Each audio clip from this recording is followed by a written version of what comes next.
भूमिका यह है कि जैसे इस माइक का गुणधर्म है हमारी आवाज आप तक पहुंचाना, पानी का गुणधर्म है प्यास बुझाना, आग का गुणधर्म है जलना और जलाना। यदि अच्छे कार्यों की हमारी आदत हो जाए तो काम वही करते हैं जो हमारी आदत में शामिल होता है, फिर चाहे हम किसी भी अवचेतन अवस्था में हों। दोस्तों, 16 पंक्तियों में 15 पंक्ति ताना बाना है, एक पंक्ति कविता है जो 16वीं पंक्ति है। लेकिन आपके दिल में जो भी बात, जो पंक्ति आपको लगे कि यहाँ पर मुझे दाद देना है, समर्थन करना है, ताली बजाना है, ऐसा मन करे तो उस क्रिया को रोकना मत। मेरा इतनी भूमिका है, कविता शुरू करें। स्वागत। कुछ लोग कहते हैं कृष्ण माखन चोर थे, कुछ कहते हैं कृष्ण चितचोर थे।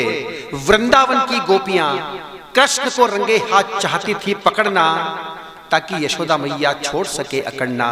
मैया कहती थी कि मेरा कहना केवल गायों को चराता है, और गोपियां कहती थी आपका कहना तो माखन चुराता है। तो सब गोपियों ने एक जुगत निकाली, सबने माखन मटकी के साथ आरती के समय बजने वाली एक एक घंटी लटका दी, और कमरों में तालों के बजाय केवल कुंडी अटका दी। कृष्ण पहले तो करते रहे हंसी ठट्ठा, फिर गोप ग्वालों को करके इकट्ठा, माखन चोरी के लिए एक घर में किया प्रवेश। घंटी को बंधे देखा तो घंटी को दिया आदेश, एक घंटी मैं कृष्ण, तूने मुझे पहचाना। घंटी बोली प्रभो मैं आपको पहचान गई हूं, आप 3 लोकों के स्वामी इतना जान गई हूं। तब कृष्ण ने कहा देख अपने मूल स्वभाव को तजना, मैं माखन चोरी करूंगा, आज बिल्कुल मत बचना। वाह वाह। मुझे मोहन दादा कृष्ण के प्रश्न पर और घंटी के उत्तर पर आप सबसे बहुत घनघोर तालियों की उम्मीद थी। मैं अगली पंक्ति पर आपको अवसर देता हूं। अपने मूल स्वभाव को तजना, मैं माखन चोरी करूंगा, आज बिल्कुल मत बजना।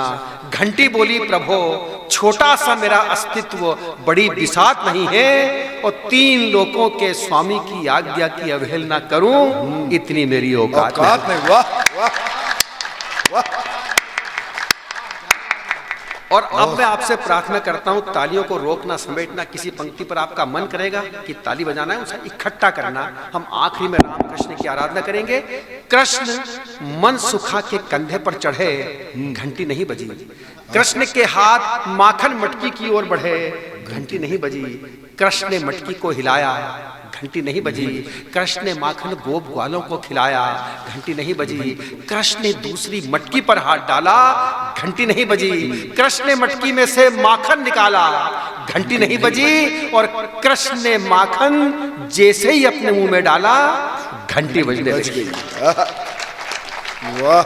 विकास जी, मोहन दादा, यहाँ समाप्त हो गई 15 पंक्ति, जिस एक पंक्ति कविता वो आती है। अब इस पर ताली कैसे बजाना है?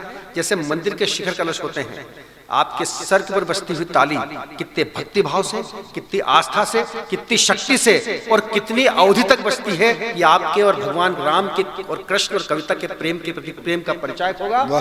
तो कृष्ण का प्रश्न, घंटी का उत्तर, और एक एक व्यक्ति के हाथों के माध्यम से मंदिर के शिखर कलश का निर्माण।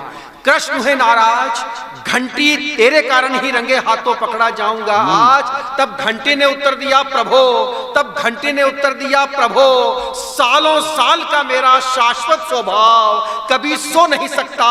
सालों साल का मेरा शाश्वत स्वभाव कभी सो नहीं सकता। अरे 3 लोकों का स्वामी स्वयं भोग करे, सो भोग ग्रहण करे, और मैं बजू नहीं ऐसा। वाह वाह दादा वाह।